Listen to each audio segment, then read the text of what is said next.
énervé. La radio qui pète une case!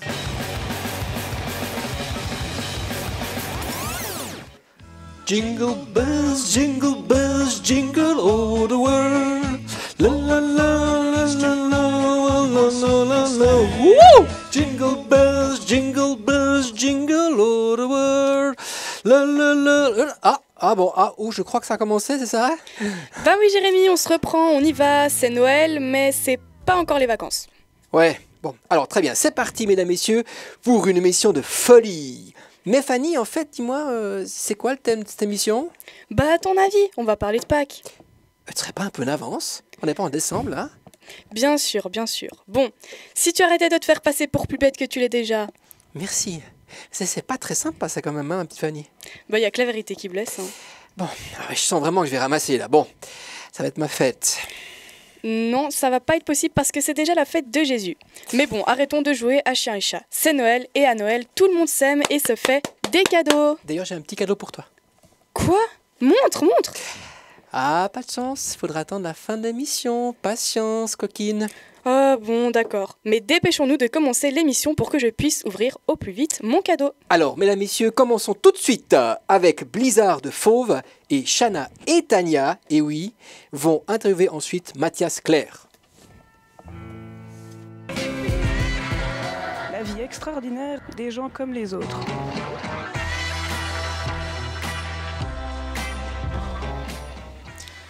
Se lever à l'aube pour vivre ce que les photographes appellent l'heure bleue. Se réjouir de la première trace que l'on va croiser, du premier oiseau qui va chanter. Prévoir l'endroit où l'on va poser le pied, ne pas faire de bruit. S'arrêter un instant et écouter, sentir l'odeur de la forêt qui s'éveille doucement. S'installer au pied d'un arbre et ne faire qu'un avec lui. Rêver à ce que la nature va nous offrir. Et parfois, déclencher. Bonjour Monsieur Claire, comment allez-vous? Mais bonjour, ça va bien, vous aussi. Bien. Alors, vous êtes professeur au CO de la Bevèze, mais aussi photographe par votre passion, si je ne me trompe pas. Tout à fait, oui. Alors, nous venons de lire quelques mots de ce que vous avez écrit sur votre site internet, sur la première page de votre site, qui est d'ailleurs www.photographie-de-nature.ch. Alors, est-ce que comment expliquer ça? Ce texte, c'est vous qui l'avez écrit? Oui. D'où vous êtes venue cette inspiration? Des sorties que je fais, je pense, principalement des sorties dans la nature, et puis la manière de faire pour pouvoir arriver à faire des photos. Simplement, quand je dis, je ne me rappelle plus exactement, mais marcher, et puis attention à ne pas faire de bruit, voilà, c'est ça. C'est simplement que si vous faites craquer une branche sous votre chaussure, si c'est un chevreuil, il part. Voilà, donc c'est simplement des petites choses comme ça. L'heure bleue, c'est un moment qui est vraiment entre le jour et la nuit, où j'ai encore observé ça le week-end passé, où vraiment tout est bleu. Et puis c'est une heure qui est vraiment belle pour la lumière. Voilà, ça dure quelques minutes. Et, la passion pour la photo, ça vous vient d'où? Difficile à dire, hein, quelque chose de précis. Moi, je pense, j'ai toujours bien aimé faire de la photo quand je partais en vacances avec mes parents ou bien avec les amis. Et puis, jusqu'à il y a quelques années, j'avais pas du matériel non plus qui me permettait de faire de la photo d'animaux vraiment précise, on dira. Et puis, voilà, je me suis offert une fois un appareil photo réflexe. Et puis, je me suis pris au jeu. Donc, plus on va, plus on a envie d'aller dans la nature. Mais voilà. vous avez déjà pris des cours de photographie? Non. Et puis, je veux savoir depuis combien de temps vous êtes passionné de photo? Parce que pour arriver à de telles photos, il faut quand même un peu d'expérience. Oui, il faut surtout de l'envie plutôt que de l'expérience. Enfin, si on a envie de réussir quelque chose, à mon avis, on y arrive d'une manière ou d'une autre. Moi, j'ai lu beaucoup de livres sur la photo, sur la photo animalière et de paysage surtout. Par exemple, si vous me mettez dans un studio, je me débrouille, mais voilà, je suis plutôt pas terrible. Par contre, c'est en étant sur place, dans des conditions des fois pas faciles, qu'on apprend à faire les bons réglages avant pour être prêt sur le bon moment. Et puis voilà, une fois qu'on a... Finalement, la photo, c'est pas si compliqué que ça. Une fois qu'on maîtrise un petit peu les paramètres de base, on s'en sort. Voilà. Et du coup, est-ce que vous préparez vos photos ou alors vous levez le matin, vous allez dans la forêt et là, il y a une photo qui vous plaît, que vous pouvez prendre et vous prenez la photo? Ça dépend, je dirais... des fois, je pars avec une idée bien précise. Peut-être parce que j'ai fait des repérages un peu avant, et puis je sais qu'à tel endroit, typiquement des renardeaux sont présents sur une portion de territoire, ou bien les chevreuils sortent à telle heure, etc. Donc là, je sais à peu près ce que je peux y croiser comme animal. Après, ça arrive souvent que, voilà, par exemple, je sors et puis je me suis dit, je vais photographier les renardeaux. Et puis arrivé sur place, ils sortent pas. Voilà. Alors ça, je peux pas aller les faire sortir, c'est pas le but. Par contre, ça arrive souvent qu'autre chose se passe. Un oiseau arrive, se pose tout près, puis que je puisse le photographier, qu'un chevreuil passe, ou alors que la météo change complètement, puis il y a une lumière extraordinaire qui nous permet de faire une photo qu'on peut pas prévoir. Et c'est ça qui est beau dans la photo de nature, je pense. Vous allez prendre vos photos après les cours ou quelquefois, ou une fois par mois Un peu quand la météo s'y prête et puis quand j'ai le temps et l'envie. Après les cours, ça peut arriver, oui. Après, c'est surtout plutôt tôt le matin ou tard le soir. C'est en général là que la lumière est meilleure et puis que les animaux sont le plus visibles. Mais j'ai pas de moment... voilà, quand j'ai un petit peu... Aussi avec la vie de famille, il faut manager un peu tout ça pour trouver du temps. Mais je veux dire, vos photos, je trouve qu'elles sont parfaites. On va dire, c'est pas possible. Il y a du Photoshop là-dedans ou... Photoshop, non. Il n'y a pas de Photoshop. Alors, je travaille avec un logiciel, moi, je ne veux pas dire le nom, mais de traitement de l'image, mais pas de retouche. C'est bien différent. À l'époque de l'argentique, donc quand on travaillait avec des films, les photographes, ils prenaient la photo, puis après, ils la traitaient aussi. Ça veut dire qu'ils mettaient des produits chimiques en quantité différente pour faire ressortir le contraste, etc. Le numérique, c'est la même chose, en fait. Une photo qui sort de l'appareil brut, elle n'est pas finie. On doit, en post-traitement, retoucher peut-être, enfin pas retoucher, mais améliorer le contraste, la netteté. Ça, on peut faire. Après, j'essaie toujours de recréer ou de retrouver, moi, ce que j'ai vu sur place. Pas de faire des couleurs saturées ou bien des choses, supprimer des détails, par exemple, je sais pas, une branche qui passerait devant la tête du chevreuil. Voilà, si elle est là, je vais pas m'amuser à la supprimer, elle est là, puis voilà. Donc en fait, ce que vous faites, c'est de transformer ce que l'appareil photo a pris et de ce que vos yeux ont vu. Tu peux répéter la question, s'il te plaît? Ce que vous faites, en fait, c'est de transformer de ce que l'appareil photo a pris comme photo et de ce que vous avez vu de vos propres yeux. Voilà, ouais. Okay. Quand on est sur place, il y a toujours une ambiance aussi. Hein. Et puis les couleurs qu'on perçoit en tant qu'humain, l'appareil photo n'arrive pas encore à les reproduire vraiment fidèlement, je dirais. Il y a toujours des différences qu'on se doit d'apporter après. Puis d'après notre vécu aussi, sur place. Donc j'ai remarqué sur votre site que vous avez une petite préférence pour les animaux, surtout la nature. Mais pourquoi? J'ai toujours aimé la nature. J'y ai grandi déjà, donc j'étais souvent dans la forêt. Et puis j'ai toujours aimé ça. On allait souvent se balader quand j'étais petit. Donc voilà, je pense depuis que je suis tout petit, j'aime ça. Après, chaque fois qu'on va dans la nature, on voit quelque chose de différent. On se repose, on est calme. Pas tout le temps, mais presque. Et puis, c'est toujours une surprise. Vous sortez, vous ne savez jamais ce que vous allez voir. En tout cas, pas tout. Il y a des choses qui sont prévisibles, mais d'autres pas du tout. Puis c'est ça qui est vraiment bien, je trouve. Voilà. J'ai regardé sur votre site vos photos et j'ai beaucoup vu de renards, enfin en grande majorité. Mais pourquoi les renards? Ils puent, ils ont la rage, ils viennent bouffer nos poubelles. Enfin, pourquoi les renards? Le renard, c'est un animal que j'aime beaucoup. Bon, déjà, il est observable assez facilement quand même parce qu'il est bien répandu partout et puis il n'est pas forcément super peureux, quoique des fois, c'est quand même difficile à le voir. Mais, alors bon, la rage, il n'y en a plus depuis les années 90 en Suisse, hein, si jamais. Mais il pue, il sent le renard, on dira, d'accord. Et puis, c'est un animal qui est assez fabuleux parce qu'il s'adapte à n'importe quelle situation. Vous pouvez le trouver en ville, en montagne à 3000 mètres d'altitude, vous le trouvez dans toute l'Europe. Il vient aussi aux maisons. Alors après, il y a des gens qui ne l'aiment pas trop parce que justement, il vient fouiller dans les poubelles, etc. C'est un animal qui a sa place comme les autres. Et puis voilà, moi, je trouve qu'il est déjà magnifique, les couleurs qu'il a, etc. Voilà. Et vous nous aviez dit que votre photo préférée était Sieste en famille, donc de renards qui dorment. Qu'est-ce qu'elle a de plus à vos yeux que les autres? De toute façon, on va afficher sur l'écran. Alors, comme vous m'avez posé la question de choisir une photo, c'était un petit peu difficile parce qu'elles ont toutes quelque chose de sympathique. Il y en a que je préfère plus que d'autres, c'est sûr. J'ai choisi celle-là parce que j'ai un bon souvenir que j'avais été la faire. Je peux vous dire où c'est à Pas-les-Yeux que j'ai pris cette photo.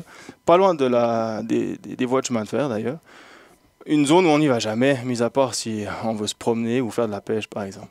Et puis, je savais qu'il y avait des renardeaux à un endroit bien précis. Et puis, je me baladais doucement pour aller voir si je les apercevais. Et puis, en fait, je marchais dans le pré. Et puis, en tournant la tête, j'ai vu qu'il y en avait deux, ces deux-là, qui étaient en train de dormir dans un tas de branches et de pierres. Et puis, comme je marchais doucement, ils ne m'avaient pas entendu. Mais j'ai été surpris parce qu'ils étaient comme de vous à moi, c'est-à-dire à 1,50 m, 2 mètres. J'avais un gros objectif, du coup, je ne pouvais pas dézoomer. C'est pour ça que la photo est assez serrée au niveau du cadrage. Ils remplissent presque toute l'image. Et puis, je les ai observés dormir pendant un sacré moment. Et puis, sur l'image, on voit qu'il y en a un plus grand que l'autre. Alors, dans une portée de renard, c'est souvent comme ça. Il y en a un qui est tout petit, puis un qui est plus grand, parce qu'il y en a un qui mange plus que l'autre. Voilà. Et puis, sur cette image, le petit, il dort sur son grand frère ou sa grande sœur, je ne sais pas. Et puis, ce qui était marrant, c'est que quand je les observais, ils entendaient le bruit de l'appareil photo. Et puis, à un moment donné, le petit, il a levé la tête comme ça. Et puis, il s'est posé la question, il s'est dit, mais c'est qui ce gaillard là, qui vient me photographier ou je ne sais pas ce qu'il fait. Puis il a regardé son grand frère qui dormait encore tout calmement. Du coup, il a reposé la tête. Donc c'est un peu la confiance entre eux. Oui, il y en a un qui bouge, l'autre aussi. Moi, j'ai interprété ça comme le fait que le petit a vu que son grand frère bougeait pas, puis c'était un petit peu le king de la portée. Puis du moment qu'il s'est dit, il bouge pas, moi non plus, j'ai pas de raison de m'inquiéter. Alors ça, c'est mon interprétation. Peut-être, voilà. Je trouvais le cliché sympa pour ça. Par exemple, sur vos photos, il y a certaines photos, par exemple, là, ils dorment paisiblement, Oui. ou sur d'autres photos, ils regardent l'objectif et n'ont pas forcément l'air d'avoir peur. Comment vous faites pour arriver à un résultat, qui vous regarde comme ça? Alors, moi, j'aime bien quand je prends une photo et puis que l'animal s'en aperçoit pas. Pour moi, ça, c'est une des photos vraiment réussies. Quand on est en affût, que l'animal passe, voilà, il n'a rien vu qu'on était là, il n'est pas dérangé. C'est pas tout le temps évident, donc moi j'essaie toujours de ne pas les déranger, hein, surtout en hiver où la dépense énergétique peut être vraiment grave pour eux. Après, ça arrive qu'ils nous entendent surtout. Donc ils entendent le petit clic de l'appareil photo et puis ils nous regardent. Alors souvent j'ai un costume de camouflage, donc ils voient quelque chose, mais ils ne savent pas vraiment ce que c'est. Alors, c'est plutôt de la curiosité. Sur beaucoup de photos, c'est de la curiosité. Et puis, ils sont intéressés. Alors, des fois, ça arrive que, par exemple, les renardeaux, ils s'approchent. Même des fois, suffisamment près pour que j'arrive plus à faire la mise au point. Et puis, des fois, ça arrive qu'ils peuvent avoir un peu peur. Alors ça me fait toujours un peu mal au cœur. Mais en même temps, je vais pas les traquer. Donc, s'ils veulent partir, ils partent tranquillement. Voilà. Alors, avec ces belles photos, aussi belles que ça, j'en ai peu vu. Vous avez déjà gagné des prix ou des concours? Non, mais je participe très peu à ce genre de choses. J'ai juste essayé une fois pour le concours d'ornithologie suisse, je crois que c'était. J'ai juste envoyé une photo comme ça parce que j'ai reçu le mail.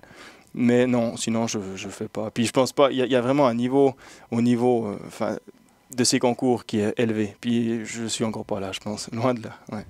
Mais vous faites des photos pour vous ou des fois quelqu'un vous demande de faire des photos de quelque chose ou d'un mariage ou Alors, oui, ça m'arrive, notamment via Facebook, j'ai assez régulièrement des demandes de photos de mariage ou d'événements comme ça, mais je refuse quasiment dans tous les cas parce que ça ne m'intéresse pas. J'ai fait ça pour 2 amis, pour leur rendre service, c'était sympa, mais déjà, je ne suis pas assez qualifié pour le faire. Faut assurer pour un mariage. Et puis, ouais, c'est pas mon truc. Moi, je préfère être dehors. Et puis, je sors souvent sans faire de photos, mais je suis content d'y être allé. Et puis, de temps en temps, ça paye, comme on dit. Ouais. Et j'ai entendu dire que des fois, vous dormiez en montagne. Est-ce que vous aurez une petite anecdote à ce sujet? Oui, c'est juste. Mais pas souvent, mais j'y vais de temps en temps. Ouais, il y a une fois où vous me parliez avant de prévoir les photos que je voulais faire. J'avais été plusieurs fois de jour en repérage et puis je savais à peu près où je voulais me mettre pour passer la nuit pour essayer d'entendre le lynx. C'était au mois de mars. Et puis j'ai marché, il y avait vraiment beaucoup plus de neige que je l'avais imaginé. Du coup, j'ai vraiment ramé dans la neige, si on peut dire ça comme ça, mais j'ai peiné dans la neige pendant 1h30, 2 heures jusqu'à arriver sur place. Puis sur place, ça allait pas. Oui, je pensais qu'il y avait de la neige, il n'y en avait pas. Après, il y avait une branche qui me cachait toute la vue. Je pouvais vraiment rien faire. J'étais trempe de chaud. Et puis j'ai tout redescendu pour me mettre finalement à 200 mètres de la voiture où je l'avais laissé. Et puis j'ai passé la nuit là, ce qui était très magnifique d'ailleurs. Mais voilà, des fois, alors j'ai dû me changer, j'étais trempe, etc. Puis dormir sur place, après, c'était un peu inconfortable, mais c'était quand même bien. Donc je me suis un peu renseignée à votre sujet et j'ai vu que vous aviez travaillé au zoo de Servion. Pourquoi Oui, avoir passé du zoo à une école? C'est une bonne question. L'enseignement, ça a toujours été ma première idée de base, et puis j'ai fait la formation pour ça. Et puis après, le zoo, c'était un petit peu spécial. Moi, j'y ai travaillé depuis que j'ai 9 ans. J'ai été faire un stage là-bas, jusqu'à il y a 4-5 ans en arrière. Et puis, c'est un métier que j'aimais beaucoup, c'était très enrichissant. Après, j'avais quand même fait un peu le tour, disons, du métier. Et puis, j'avais surtout envie de revenir dans l'enseignement pour changer un petit peu, pour se mettre un nouveau défi. Et puis, voilà. À la fin, j'avais aussi un petit peu de peine avec la captivité des animaux. Même si c'est très bien, ils font des programmes de sauvegarde et tout. Les zoos sont très utiles. Mais les voir en nature, je préfère vraiment. Et une petite dernière question, c'est est-ce que les élèves passionnés de photographie pourraient venir vers vous pour vous demander des conseils? Sans aucun souci, il n'y a qu'à venir. Ouais, c'est volontiers, alors que si je peux aider les gens à faire des photos mieux, enfin des meilleures photos encore, c'est volontiers. Ouais. Eh bien, merci beaucoup, Monsieur Clerc, pour nous avoir accordé cette petite interview. Merci à vous. Je vous souhaite en tout cas un immense succès dans votre futur dans les photos. Merci. Et si vous, chers auditeurs, vous souhaitez aller voir ces photos, je vous invite à aller sur son site internet www.photographie-de-nature.ch ou sur son compte Facebook Mathias Claire-photographie. Vous verrez, vous ne serez pas déçus. Et j'ai juste encore une toute dernière question parce que celle-là, je la tiens depuis le début de l'interview. C'est quoi pour vous la photo parfaite? C'est une photo qui raconte une histoire déjà, pas qui est statique. Ça veut dire une photo où on a envie d'y rester, de rester un moment devant, de l'observer, de s'imaginer ce qui s'est passé avant, après. Et puis surtout, ce que j'ai dit avant, mais c'est une photo qui a été prise sans déranger les animaux. D'accord, merci. Maintenant que cette chouette interview est terminée... Je dirais même plus cette hibou interview. Excellente vanne. Mais tu peux me donner mon cadeau? Non mais franchement là, un peu de patience là. En plus là, on vient de passer un chouette moment par rapport au renard d'eau et autres choses comme ça là. Mais bon, allez, je suis sympa avec toi. Je peux te donner peut-être un indice. C'est un cadeau 2 en 1, comme le shampoing. Waouh, ça m'aide extrêmement beaucoup. Et maintenant, qu'est-ce qu'on écoute? Eh ben écoute, je te propose un petit Chili Gonzalez, Never Stop. C'est parti! La chronique de la culture. Bonjour tout le monde, ici c'est Clémence et je suis avec Lucie. Salut Lucie. Salut Clémence, alors aujourd'hui, quel livre allons-nous présenter? C'est pas un livre, en fait c'est un passage de la Bible qui raconte la naissance de Jésus, donc celle de Noël. Super. Alors commençons. Alors c'est un extrait de Luc 2, 1. En ce temps-là, l'empereur Auguste donna l'ordre de faire un recensement de tous les habitants de l'Empire romain. Ce recensement, le premier, eut lieu alors que Quirinius était gouverneur de la province de Syrie. Tous les gens allaient se faire inscrire, en se rendant chacun dans sa propre ville. Non, je pense pas que ce soit vraiment la vérité. Je pense surtout que ce roi était un peu raciste sur les bords. Ouais, ok. Ou alors il voulait tout simplement faire un recensement. Joseph partit de la ville de Nazareth, en Galilée, pour aller en Judée, dans la ville appelée Bethléem, où est né le roi David. Il alla s'y faire inscrire avec Marie, sa fiancée. Ah, des petites vacances dans le bled voir la famille. Surtout pour voir la belle-mère. N'est-ce pas, messieurs? Elle attendait un enfant. Ah, au moins on pourra dire que le bébé sera déjà un globe-trotteur acquéri. Et pendant qu'ils étaient à Bethléem, le jour arriva où son bébé devait naître. Ah, ça c'est juste pas de bol.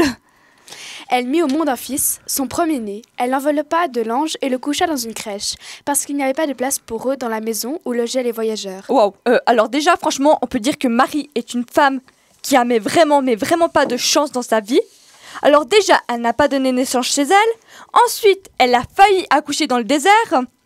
Puis, a accouché dans une étable, car personne ne voulait d'elle. Et pour finir, le premier lit que ce pauvre gosse a eu, c'est une mangeoire.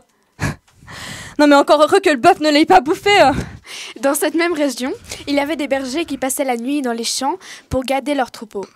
Un ange du Seigneur leur apparut et la gloire du Seigneur brilla autour d'eux. Ils eurent alors très peur. Non mais sans blague qu'ils eurent très peur. n'empêche, ça m'étonne quand même un peu, hein, parce que pourtant, on voit quand même tous les jours des anges se promener dans la rue. Mais l'ange leur dit « N'ayez pas peur, car je vous apporte une bonne nouvelle qui réjouira beaucoup le monde. Cette nuit, dans la ville de David, est né votre sauveur. C'est le Christ, le Seigneur. Et voici le signe qui vous le fera reconnaître. Vous trouverez un bébé enveloppé de l'ange et couché dans une crèche. » Wow, le Seigneur, enveloppé de l'ange et couché dans une crèche. Je pense que j'y aurais cru moyen. Tout à coup, il y eut alors avec l'ange une troupe nombreuse d'anges du ciel qui louaient Dieu en disant « La gloire est à Dieu dans les cieux très hauts et sa paix est accordée sur la terre aux hommes qu'il aime. » Bon, d'accord, je n'ai qu'un seul commentaire. Faites comme vous voulez, mais par contre, juste arrêtez la drogue. Lorsque les anges les eurent quittés pour retourner au ciel, les bergers se dirent les uns les autres « Allons donc jusqu'à Bethléem. Il faut que nous voyions ce qui est arrivé, ce que le Seigneur nous a fait connaître. » Et ils se dépêchèrent d'y aller. Ouais, une belle bande de moutons. Et croyez-moi, je ne parle pas que des animaux. Et ils trouvèrent Marie et Joseph et le bébé couché dans la crèche. Comme par hasard. Quand ils le virent, ils racontèrent ce que l'ange leur avait dit au sujet de ce petit enfant. Tous ceux qui entendirent les bergers furent étonnés de ce qu'il leur disait. Ah, pour une fois que j'entends quelque chose de sensé. Mais Marie gardait tout cela dans sa mémoire et y réfléchissait profondément. Non mais s'il vous plaît, là on applaudit Marie. Elle a au moins utilisé son cerveau. Puis les bergers prirent le chemin du retour. Ils célébraient la grandeur de Dieu et le louaient pour tout ce qu'ils avaient entendu et vu, car tout s'était passé comme l'ange leur avait annoncé. Amen. Ce qu'il faut retenir, c'est que pour les chrétiens, Noël permet de revivre symboliquement la naissance de Jésus. Pour tout le monde, c'est une fête à la portée spirituelle très forte. Lorsqu'on se réunit en famille autour d'une table où on ouvre sa maison à autrui, cela participe à l'esprit de Noël, que l'on soit croyant ou non. Joyeux Noël. Et une bonne année. À la prochaine. Ciao. Au revoir. Bon j'ai trouvé qu'elle était très touchante, moi, cette petite chronique. Ah, moi j'ai bien aimé, hein, parce que quand même Noël c'est chouette, non? Et puis Oui. sans Jésus, il n'y aurait pas Noël. Sans Marie, il n'y aurait pas Noël, sans l'ange non plus. Voilà pourquoi on a applaudi Marie. Voilà pourquoi on applaudit Marie, effectivement c'est juste. Bon, à part ça, j'ai trouvé tout ça très très touchant, mais je peux te dire un truc, c'est que ton cadeau, il est encore bien plus touchant. Bon, envoie la suite. Allez, ça marche, mesdames, messieurs. Et ceci pour notre Père Noël de l'école, j'ai bien dit monsieur Bertou, Éric Bertou, pas le concierge qu'on aime pourtant aussi. Eh bien, on se quitte un petit moment avec un petit Johnny.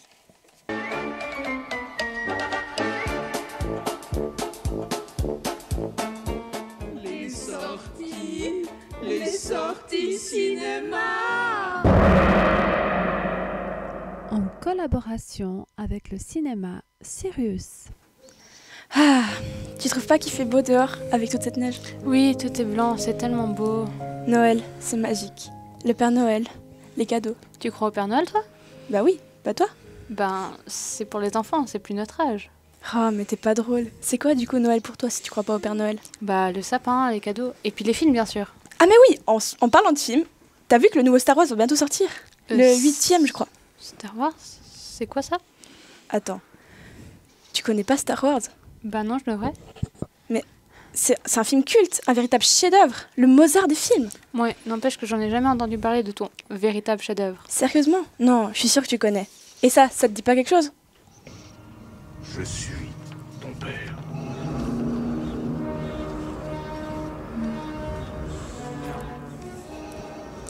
Ah mais oui, c'est pas le truc là avec Dark Vador? Ouais, c'est Dark Vador, pas Dark Vador, mais t'y étais presque.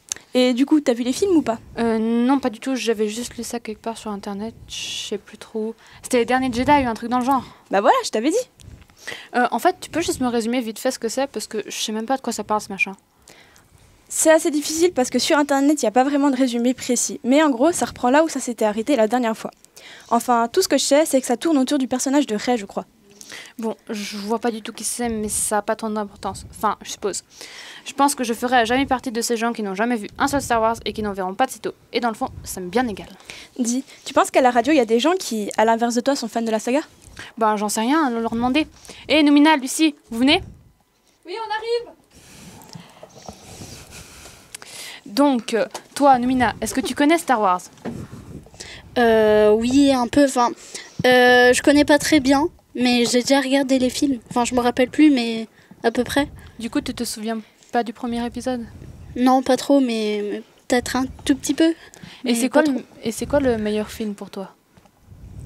Bah, du coup, je sais pas trop, mais je me rappelle mieux du dernier, du coup, enfin, l'avant-dernier, le 7. Du coup, je vais dire le 7. Ok, et puis est-ce que tu aurais la force de battre Dark Vador? Si je suis sa fille, oui. Pourquoi? Parce que vu qu'il me dira je suis ton père, et bah il sera pas assez concentré pour me battre. Du coup, je pourrais le battre. Je vois le délire. Et toi, Lucie, tu connais Star Wars? Hélas, j'ai vu aucun film de Star Wars. Par contre, mon meilleur ami m'en parle beaucoup. Vraiment, en fait, il me parle que de ça. Donc oui, je connais assez bien. Et t'es été voir les films? Non, j'en ai vu aucun. Si t'es pas été voir les premiers films, c'est pas ça t'intéressait pas? Tu trouves ça nunuche, nul? Disons juste que c'est pas forcément le genre de série qui m'intéresse. Comme vous savez sûrement, je préfère Percy Jackson. Bon, bah en fait, les gens, ils aiment bien Star Wars finalement. Ou en tout cas, ils connaissent. Tu vois, quand je t'avais dit que Star Wars était au cinéma ce que Mozart est à la musique classique. En fin de compte, t'avais raison. Sauf pour le Père Noël. Mais puisque je te dis qu'il existe, t'es vraiment rabat-joie? Je suis réaliste, c'est pas la même chose. Si, c'est totalement la même chose. Bon, écoute, on réglera ça après. C'est ni l'endroit ni le moment. Pour une fois que t'as raison. Bon, et puis sinon, je crois qu'on a tout dit pour le film. Ouais, et si vraiment, vous pouvez toujours aller le voir ailleurs. Mais le Sirius, c'est juste génial. Allez-y, bon sang! Ouais, imaginez-vous, vous marchez dans le froid, vous voyez une lueur, vous y entrez pour y voir un bon petit film, vous vous réfugiez dans cette salle chaleureuse et accueillante, et bim, une soirée réussie. Cette fois, on a tout dit. Ciao les auditeurs! Et que la force soit avec vous. Eh, psst, faut pas la croire. Le Père Noël, il existe. Hein. Mélissa, je t'ai entendu. Viens, faut laisser la place au suivant. Oui. J'ai vraiment trop hâte. Alors, continuons. Mais oui, bien sûr. Mais tu sais que c'est déjà la dernière chronique qu'on va passer maintenant. Ah ouais, déjà? Oh, mais bon, on finit avec Shanna et puis avec Tania, donc ça va, tu vois, c'est pas trop dommage, ça va. Eh oui, plus que quelques minutes, et après quoi? Ton cadeau! Eh oui! Ou pas. Pourquoi pas? Non, ton cadeau, tu verras, pas de problème. D'accord, alors tout de suite, la chronique bric-à-brac de Shanna et Tania. Le bric-à-brac des auditeurs, la chronique dont vous êtes les maîtres. Eh, salut Tania! Mais t'as des nouvelles chaussures? Elles sont jolies! Ah, c'est des Adidas! Ah! Salut, t'as quoi contre les Adidas? Je sais pas, c'est nul quoi. Quoi? C'est nul? Et puis toi, avec tes Nike, ou devrais-je dire tes Nike? Franchement, je trouve pas ça mieux. Hein. Quoi, Nike? Bah ouais, à la base, ça se prononçait comme ça. Puis moi, Adidas, ça devient du créateur, Adolf Dassler. Adi, Dassler, Das, tu vois? Mais moi, le frère du créateur de Nike, c'est pas le créateur de Puma. Hein. Et pour en revenir aux origines, moi, Nike, ça vient de la déesse Nike. Ouais, puis vu qu'on parle des petits créateurs, moins, ils sont pas partis avec $600 à la base. Je sais pas, ça montre leur réussite. Et aussi, moi, j'ai toujours le même logo, il change pas toutes les 5 minutes. Hein. Et en plus, mon logo, c'est l'aile de la déesse de la victoire, Nike. Ouais, mais tu sais quoi? Moi aussi, ils ont une histoire, mes logos. Tu vois, par exemple, il y a le logo de base, c'est celui qu'ils ont eu l'idée de faire au tout début de la marque. Ensuite, il y a le original, celui avec les 3 bandes horizontales au milieu d'un trèfle. Et celui montagne, où il y a les 3 bandes en diagonale et le Adidas dessous qui signifie les défis à relever et les objectifs de la marque. Moi, mon logo, il a plu à Michael Jordan. Hein. Ouais, mais attends. Tu devrais dire plutôt qu'il a plu aux parents de Michael Jordan. Parce que c'est eux qui l'ont obligé à collaborer. Hein. Et puis à la base, il était venu chez nous. Ouais, mais ils l'ont remballé. Puis, ça fait quoi? Il était venu chez nous, pas chez vous. Puis alors, on en parle des premières Nike Air Jordan que Michael n'a même pas voulu porter par honte de leur laideur. Mais t'as vu maintenant son succès? Je pense qu'il regrette pas d'être venu chez Nike. Hein. Ouais, peut-être. Mais si on parle de ce cargo qui, il y a pas longtemps, s'est échoué avec 80 000 paires de Nike qui s'échouent encore sur les côtes, franchement, bonjour la pollution. Ouais, peut-être. Puis toi, tu fais quoi pour l'environnement? Eh figure-toi que moi, Adidas, ils ont créé des maillots en bouteilles de PET pour le recyclage. Bon, mesdames, ça va suffire, ça c'est les goûts et les couleurs. Ouais, c'est vrai. En plus, c'est pas les habits et la marque qui font de qui nous sommes. Ouais, t'as raison. Bon. Je crois que maintenant c'est parti pour ton cadeau, hein? C'est bien ça? C'est vrai?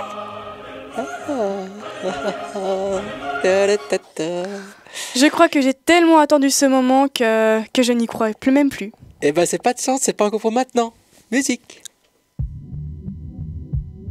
But if you really hold me tight, all the way home I'll be one. All the way home I'll be one. Voilà, c'est la fin de l'émission et tu n'as plus aucune excuse pour ne pas m'offrir mon cadeau. Sinon, le petit gars qui l'a sur ma tête ne se fera un plaisir de t'exterminer. Ah ben bravo quoi, ça c'est vraiment l'amour, c'est le message de Noël intégré. Mais écoute, moi sous la menace en tout cas, je ne résiste pas. Donc je crois que tu as raison, ma petite Fanny, voilà donc le carton que tu as déjà vu avant. Et tu vas avoir le privilège, l'énorme privilège d'ouvrir. D'ailleurs tu as vu, hein, c'est les couleurs de Noël. Quand même, hein, Nike, mais Noël. Vas-y. J'y crois pas, t'y as pensé. Bon, Ben, évidemment que j'y ai pensé. Voilà, montre un peu la caméra là, hein. C'est un petit peu comme dans Téléachat. Mais il y a une caméra cachée, des chaussettes. Eh ben oui, qu'est-ce qu'il y a? Ça te va pas? Bah... Je sais que t'en rêvais tout le temps. Je les ai tricotées avec amour. Oui, on peut dire ça. Ben oui. Bon, écoute, ne prends pas ton ton déprimé là. Moi, je sais pas, c'est la fin de l'émission et puis t'es là, toute triste. C'est ça pour toi Noël? Alors bravo, puis merci pour moi qui t'ai fait un beau cadeau. Non, en tout cas, bravo, moi je démissionne. Hein. Non, je suppose que ton cadeau me plaît, mais... Ah, tu supposes, bah c'est bien, ouais. Oui, bon, c'est sûrement le fait que ce soit la fin de la mission qui me rend aussi triste. Ah, ça c'est juste, hein. Puis je crois que ça me rend triste aussi. Et donc on va dire gentiment au revoir à tous les auditeurs, et puis téléspectateurs, et puis téléspectageurs, et puis tous les renardos et autres. Et puis on leur dit à l'année prochaine, passez de belles fêtes au coin du feu, buvez plein de vin chaud et plein de chocolat chaud. Bye bye, ciao, ciao. Joyeux Noël les enfants. Ciao, ciao.